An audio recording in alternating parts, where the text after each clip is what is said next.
Hop là, voilà. J'aime trop le fait qu'à chaque fois, je suis vraiment dans le coin d'une caméra. Bref, déjà, il faut savoir que oui, l'impressionnisme, c'est de l'art, mais l'impressionnisme, c'est une philosophie de vie. C'est arrivé au troisième quart du 19e siècle, et les impressionnistes, donc les futurs impressionnistes, ils n'arrêtaient pas de flop. Ce que j'aime avec ce mouvement, c'est que c'est un flop total au début, et que c'est un pur hasard. Genre vraiment, la manière dont c'est arrivé est un pur hasard. Donc vraiment, ces peintres-là, ont commencé à sortir dehors avec des tubes de peinture et avec l'invention du chevalet transportable. Donc ils ont laissé derrière eux l'académisme, ils ont laissé les intérieurs imperturbables avec le sujet et la lumière imperturbable, et ils sont partis chercher l'atmosphère, ils sont partis chercher une lumière, capturer un moment éphémère, et donc voilà, c'est pour ça que d'ailleurs ça flopait, c'est parce que l'académie considérait ça comme trop brouillon, voilà. Et c'est pour ça qu'à chaque fois, les impressionnistes, quand ils voulaient exposer leurs œuvres au salon, donc c'était le seul moyen à l'époque d'être connu en tant que peintre, en fait, ils étaient instantanément refusés parce que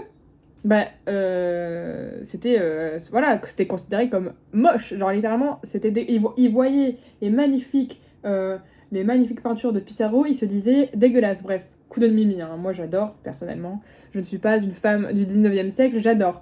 Mais voilà, donc en 1874, ces impressionnistes-là, donc comme je disais Pissarro, il y a Monet aussi évidemment, il y en a d'autres, mais bref, il y a les sœurs Morisot, nanana, ils décident de fonder leur propre exposition, donc pour avoir une exposition impressionniste. À l'époque, l'impressionnisme n'avait pas de mot encore, on n'avait pas encore défini ce qu'était l'impressionnisme, mais c'est justement un énorme connard de parisien de merde qui s'appelle Louis Leroy, donc c'est un journaliste qui va se rendre donc à cette exposition, et il va voir le tableau de Monet sobrement intitulé Impression soleil levant. Incroyable, non mais incroyable comme tableau, mais lui, vu que c'est un journaliste, il va clasher littéralement son tableau, il va dire c'est moche, nanana. Je cite, le tableau est au stade embryonnaire. C'est dingue de dire ça, bref. Et donc, il va se foutre de la gueule de ce tableau. Et dans son journal, le Chivari, je crois que ça s'appelle comme ça, ou le Chivari, je ne sais pas comment ça se prononce, bref.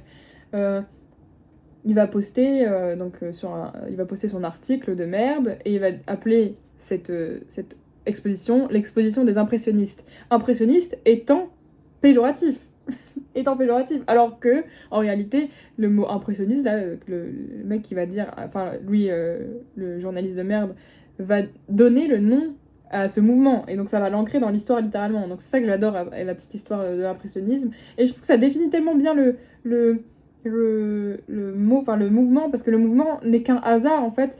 Toutes les peintures sont des hasards, ce sont que des peintures éphémères. Si Monet avait peint Impression soleil levant 10 minutes plus tôt, ça aurait été une autre peinture totale, enfin, vraiment totalement. Parce que les caractères de l'impressionnisme, c'est de capturer le soleil, capturer la lumière du soleil, la lumière naturelle.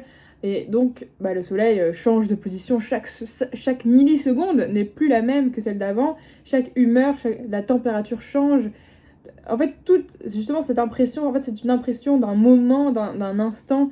Et comme les instants bougent, en fait, ce sont des images par seconde. C'est comment dire, le tableau, le sujet du tableau va paraître beaucoup plus diffus parce que ça se dilue dans le temps en fait. Une peinture impressionniste, ça prend quoi? Ça prend 10 minutes, entre 10 et 20 minutes à faire, donc c'est vraiment très très court, mais c'est quand même. Ça rattrape toujours le temps entre le premier pigment posé et le dernier pigment, il va y avoir une timeline en fait. Enfin, ça va être. C'est très, très, très spécial, en vrai, très deep hein, comme mouvement, c'est ça que j'adore aussi. Euh, euh, oui, donc ah oui, et puis aussi on va laisser les, les ombres noires, les couleurs très, très. En fait, les couleurs qu'on perçoit, par exemple le bleu du ciel.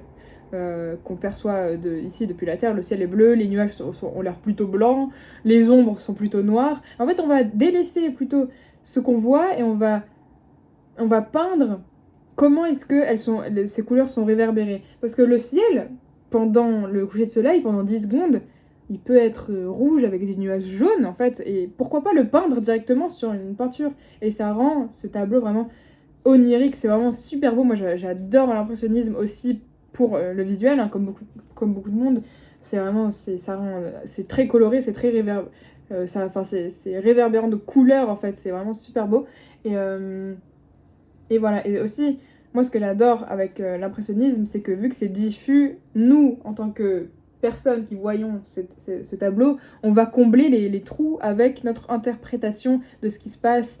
Je sais pas si vous avez... Enfin, quand on regarde un tableau impressionniste de près, on voit de loin des gens, mais quand on regarde de près, en vrai, quand on se concentre dessus, les gens, en fait, ce ne sont que des petits coups de pinceau, et c'est ça que j'adore, c'est que c'est une mosaïque d'un quotidien, et en fait, vraiment, j'adore, bref. Et oui, et ce qui est cool aussi avec l'impressionnisme de manière plus factuelle, c'est que il n'y a jamais eu un mouvement comme ça qui a autant donné de mouvements différents après, enfin post-impressionnisme.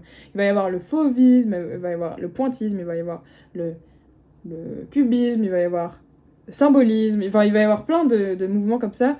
Et oui, de toute façon, le XXe siècle, c'est un bordel de mouvements artistiques, donc franchement, l'impressionnisme, mais qu'est-ce que tu as fait l'impressionnisme? Bref, j'adore.